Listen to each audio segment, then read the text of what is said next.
Hello students, my name is Vivek and you are watching educational ईज़र। अगर आप channel पर नए हैं तो चैनल को सब्सक्राइब कर लें और बेल आइकन को प्रेस कर लें। आज का हमारा टॉपिक है क्लास 7 इंग्लिश चैप्टर 5 इन्वायरमेंट, पर्यावरण। इस चैप्टर में स्टूडेंट और टीचर के बीच कॉन्वर्सेशन होती है और उसमें इन्वायरमेंट के बारे में हमें जानने को मिलता है। तो आइए देखते हैं। After the summer vacation when school reopen, यानी गर्मी की छुट्टियों के बाद जब स्कूल वापस से रीओपन हुई, Ronit and Rashmi went to school. Ronit और रश्मि दो बच्चे हैं जो स्कूल गए। They notice that the playground, उन्होंने देखा कि जो खेल का मैदान है नेक्स्ट टू देयर स्कूल, उनके स्कूल के बगल में, where they often use to play was something change, जहाँ वो खेला करते थे वो थोड़ा चेंज हो गया। यानी उनके स्कूल के बगल में जो एक प्लेग्राउंड था जहाँ यूज टू प्ले यानी वो खेला करते थे वो थोड़ा बहुत बदल गया है। There was a large huge building that was being constructed there, वहाँ पर एक ह्यूज बिल्डिंग यानी बहुत एक बड़ी बिल्डिंग कंस्ट्रक्ट हो गई है यानी बन गई है वहाँ पर। दे रियलाइज्ड, उन्हें महसूस हुआ या वे महसूस किए that the playground with its soft grass, tall trees, beautiful flowers and butterflies was really gone forever। उन्हें महसूस हुआ कि वो खेल का मैदान जिसमें नरम घासें थीं, लंबे लंबे पेड़ थे, सुंदर सुंदर फ्लावर थे और बटरफ्लाइज थीं, वो सब हमेशा के लिए, फॉरएवर यानी हमेशा के लिए चली गईं। In the class Ronit asked about it to his teacher, class में रोनित ने इस बारे में अपने टीचर से पूछा। The teacher said that the environment is changing rapidly यानी तेज़ी से। उन्होंने कहा कि जो इन्वायरमेंट है वो बहुत तेज़ी से बदल रहा है। This made Ronit to be very keen to know about the environment. ये जब सुना रोनित ने कि इन्वायरमेंट बदल रहा है तो वो बहुत कीन यानी उत्सुक हो गया इन्वायरमेंट के बारे में जानने के लिए। तब रोनित ने क्वेश्चन किया, व्हाट इज़ इन्वायरमेंट? तब टीचर क्या जवाब देती हैं, whatever we see in our surrounding is called environment, यानी हम लोग जो अपने चारों तरफ सराउंडिंग्स में देखते हैं उसी को हम इन्वायरमेंट बोलते हैं। It is our basic life, ये हमारा जो है बेसिक लाइफ सपोर्ट है। इसी मतलब हमारे जीवन को जीने के लिए जो मूल रूप से जो ज़रूरी चीज़ें होती हैं वो हमें इन्वायरमेंट से मिलती हैं। द एयर वी ब्रीथ, जैसे कि जो हम हवा सांस लेने के लिए ज़रूरत होती है, वाटर पीने के लिए ज़रूरी होती है, फूड खाने के लिए, and the land where we live, ज़मीन जहाँ हम लोग रहते हैं, are provided by our environment. ये सारी चीज़ें हमें कौन प्रोवाइड करता है, कौन देता है? Environment.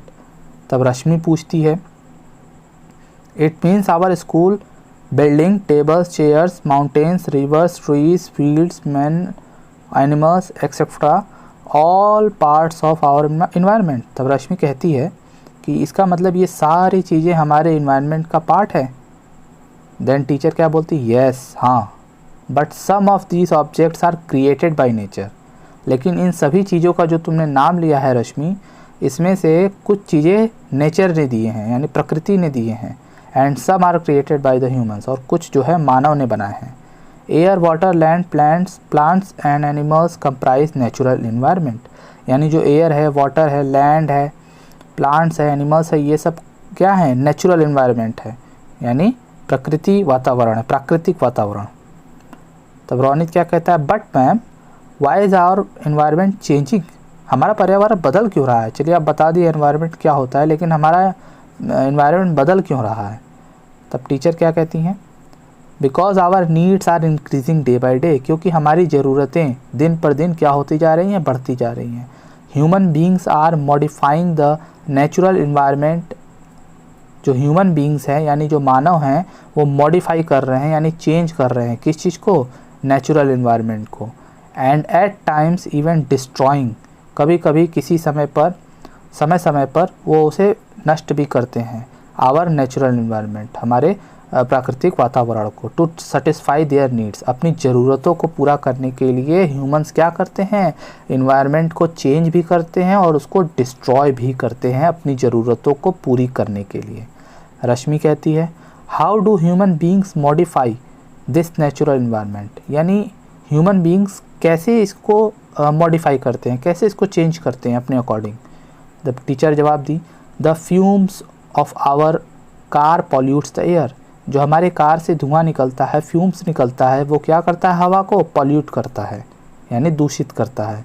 We collect the water in a pot, food is served in vessels, यानी वो कह रही हैं कि जो हम लोग पॉट में यानी बर्तन में पानी इकट्ठा करते हैं, फूड सर्व्ड इन वेसल्स, हम लोग बर्तन में खाना सर्व करते हैं। And we use land to build factories, और हम लोग लैंड यूज़ करते हैं क्या बनाने के लिए, फैक्ट्रीज बनाने के लिए, मिल्स बनाने के लिए etcetera.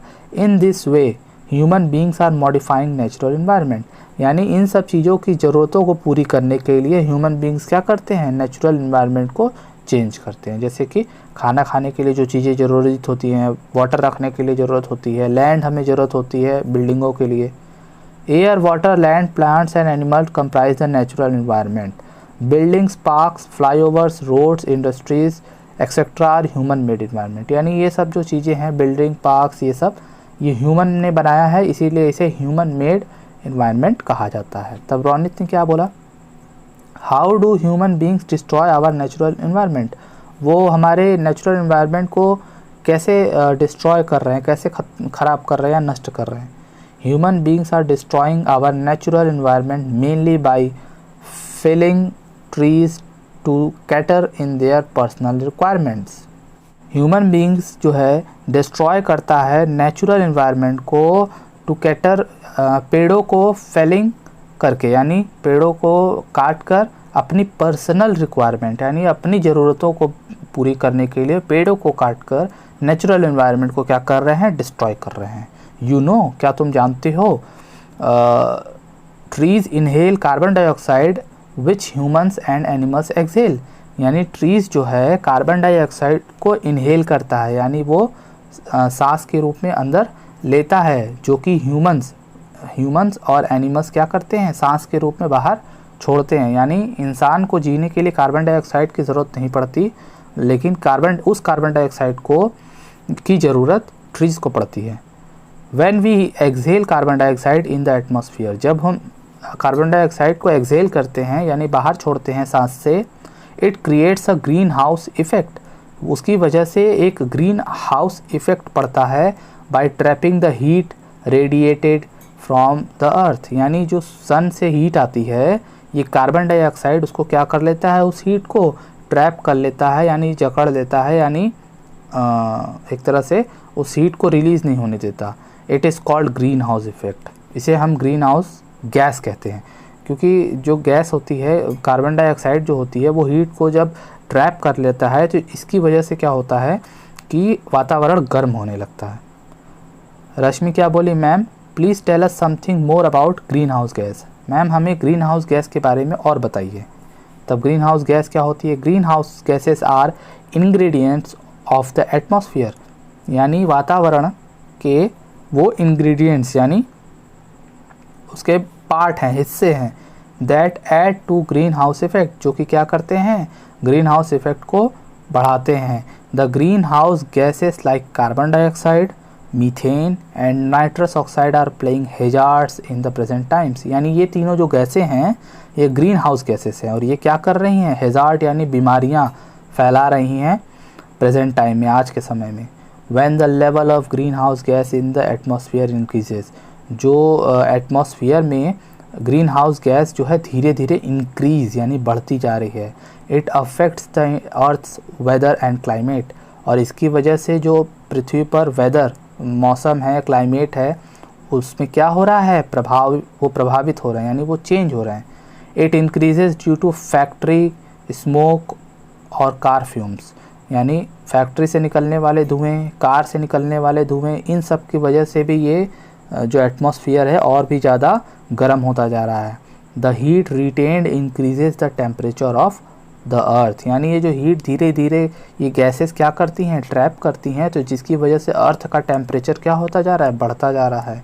This is called global warming, इसी को ग्लोबल वार्मिंग कहते हैं। यानी जब हीट रिटेन्ड हो जाती है, हीट कैप्चर हो जाती है, तो टेम्परेचर बढ़ने लगता है अर्थ का, इसी को हम लोग ग्लोबल वार्मिंग कहते हैं। तब रश्मि पूछी what is cause of global warming, यानी ग्लोबल वार्मिंग का कारण क्या है। तब टीचर ने जवाब दिया the emission of greenhouse gases in is one of the major causes of global warming, यानी एमिशन यानी निकलना, किसका, ग्रीन हाउस गैसेस का। ग्रीन हाउस गैसेस का निकलना या रिलीज़ होना सबसे मुख्य कारण है ग्लोबल वार्मिंग का।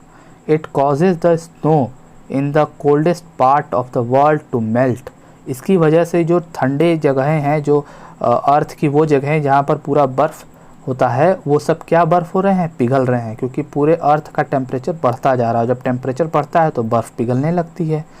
इन this way the sea level rises, इसकी वजह से जो सी लेवल है यानी समुद्र का जो तल है वो धीरे धीरे बढ़ता जा रहा है, कॉजिंग फ्लड्स, और जिसकी वजह से क्या आता है, फ्लड यानी बाढ़ आ जाता है इन द कोस्टल एरिया, यानी समुद्र के किनारे की जो जगह होती है उन जगहों पर बाढ़ आ जाता है। जब पानी ज़्यादा हो जाएगा तो बाढ़ आ ही जाएगा, वो पानी सारा उस एरियाज़ में चला जाएगा।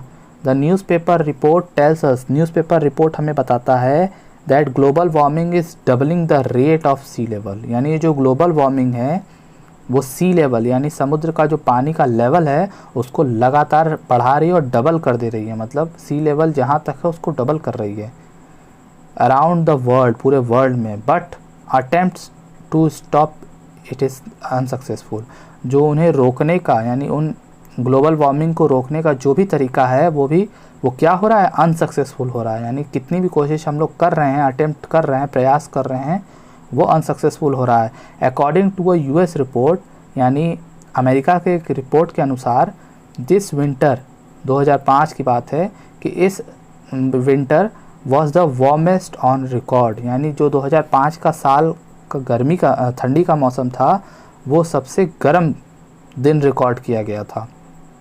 There will be drastic changes in the climate, जो ड्रेस्टिक यानी ड्रेस्टिक मतलब तेज़ी से, जो है लगातार तेज़ी से चेंजेस हो रहे हैं, किसमें, क्लाइमेट में, मौसम में। Of a place leading to extinction of some animal, अगर किसी जगह पर क्लाइमेट बहुत तेज़ी से बदल जाता है तो उसकी वजह से क्या होता है, वहाँ पर रहने वाले जो एनिमल्स हैं वो उनको रहने का वातावरण नहीं मिलता, जिसकी वजह से उनका एक्सटिंक्शन हो जाता है, यानी उनकी प्रजाति लुप्त हो जाती है, मतलब वो हमेशा के लिए धरती से गायब हो जाते हैं, ख़त्म हो जाते हैं। And plants in the long run, plants भी जो है ज़्यादा लंबे समय तक नहीं टिक पाते। In the name of progress, progress के नाम पर trees have been cut down, पेड़ों को काटा जा रहा है या काटते हैं लोग। We should not cut trees, हमें जो है ट्रीज़ नहीं काटनी चाहिए। फॉर आवर सेल्फ इंटरेस्ट, अपने फ़ायदे के लिए ट्रीज़ को नहीं काटना चाहिए। We celebrate world environment day, हम लोग सेलिब्रेट भी करते हैं वर्ल्ड इन्वायरमेंट डे 5 जून को हर साल। We must learn to live, हमें जो है सीखना पड़ेगा जीना। And use our environment harmoniously, यानी हमें अपने जो इन्वायरमेंट में चीज़ें हमें मिली हुई हैं उनका यूज़ बहुत अच्छे तरीके से और सही तरीके से यूज़ करना चाहिए, न कि अपने फ़ायदे के लिए। So we should grow more and more trees in our surrounding, और इसलिए हमें जो है ज़्यादा से ज़्यादा ट्रीज़ हमें अपने सराउंडिंग्स में ग्रो यानी लगाने चाहिए, जिसकी वजह से ये ग्लोबल वार्मिंग कम हो पाए और अर्थ का टेम्परेचर कम हो और मेल्टिंग ना हो उस बर्फ़ का जो कि जमे हुए हैं। नहीं तो सी लेवल जब बहुत ज़्यादा बढ़ जाएगा तो सारा धरती जो है डूबने की कगार पर आ सकता है। तो ये था चैप्टर, इसमें फिल इन द ब्लैंक्स नहीं है और वर्ड मीनिंग आप लोग कर लीजिएगा। ये क्वेश्चंस हैं, इन क्वेश्चंस के आंसर मैं यहाँ नीचे बता रहा हूँ। फर्स्ट क्वेश्चन है what is environment, whatever we see in our surrounding is called environment, यानी जो हम लोग अपने आसपास देखते हैं वही इन्वायरमेंट है। और ये इन्वायरमेंट हमारी बेसिक लाइफ सपोर्ट है, यानी हमारे जीवन को क्या करती है, सपोर्ट करती है, यानी हमारे जीवन इसी पर निर्भर है। सेकंड क्वेश्चन है what does environment provide us, environment हमें क्या देता है। एयर देता है जो हम सांस लेते हैं, वाटर देता है जो हम पीते हैं, फूड देता है जो हम खाते हैं, लैंड प्रोवाइड करता है जिसमें हम रहते हैं। ये सारी चीज़ें इन्वायरमेंट हमें देता है। Name 3 things comes under natural environment, यानी नेचुरल इन्वायरमेंट के अंदर क्या क्या आते हैं? Air, water, land, plants, animals, ये सब आते हैं। फिर कह रहा है मैन मेड या ह्यूमन मेड इन्वायरमेंट के अंदर क्या क्या आते हैं? रोड्स, बिल्डिंग्स, पार्क्स, ये सब आते हैं। फिर कह रहा है कि ग्रीन हाउस गैसेस क्या है और उसमें कौन सी गैसेस आती हैं? Greenhouse gases are ingredients of the atmosphere that add to the greenhouse effect, यानी ग्रीन हाउस गैसेस वो चीज़ें हैं जो क्या करती हैं? ग्रीन हाउस इफेक्ट को बढ़ाती हैं, ग्रीन हाउस इफेक्ट को। इट कंप्राइजेज, उसमें क्या क्या आती हैं? कार्बन डाइऑक्साइड, मीथेन और नाइट्रस ऑक्साइड। ये 3 गैसेस मिलकर ग्रीन हाउस इफेक्ट को इंक्रीज़ करती हैं, उन्हीं को हम ग्रीन हाउस इफेक्ट कहते हैं, यही ग्रीन हाउस गैसेस हैं। नेक्स्ट क्वेश्चन कह रहा है what is global warming? Global warming क्या है और इसका कारण क्या है? The heat increase the temperature, यानी जो हीट कैप्चर्ड करते हैं ये ग्रीन हाउस गैसेस, उसकी वजह से अर्थ का टेम्परेचर बढ़ रहा है और इसी को हम लोग क्या बोलते हैं? Global warming. और ये क्यों होता है? The emission of greenhouse gases, green house gases की एमिशन यानी उनके वातावरण में फैलने की वजह से, ग्रीन हाउस गैसेस के फैलने की वजह से ग्लोबल वार्मिंग होती है, उसका मुख्य कारण है। नेक्स्ट क्वेश्चन है हम लोग कब वर्ल्ड एनवायरनमेंट डे सेलिब्रेट करते हैं? तो 5 जून को सेलिब्रेट करते हैं हर साल। और क्या रीज़न है कि लोग पेड़ काटते हैं? इन द नेम ऑफ प्रोग्रेस के नाम पर पेड़ों को काटते हैं, फैक्ट्रीज लगाते हैं, घर बनाते हैं और ये कहकर जंगलों को पूरा पेड़ों को काट दिया जाता है, जिसकी वजह से ग्लोबल वार्मिंग बढ़ती जा रही है। Last question, how do we save our environment? हम अपने इन्वायरमेंट को कैसे सेव कर सकते हैं? हमें ज़्यादा से ज़्यादा क्या करना चाहिए? मोर एंड मोर ट्रीज़। यही एक ऐसा सोल्यूशन है जिसकी वजह से हम अपने इन्वायरमेंट को क्या कर सकते हैं? सेव कर सकते हैं। तो ये थे क्वेश्चन आंसर। इसमें आप लोग वर्ड मीनिंग और क्वेश्चन आंसर फेयर में कर लीजिएगा। आई होप आपको चैप्टर समझ में आया होगा। अगर समझ में आया है तो अपने फ्रेंड्स को शेयर करिए और चैनल को सब्सक्राइब कर लीजिए। हम लोग मिलेंगे नेक्स्ट वीडियो में, तब तक के लिए बाय बाय।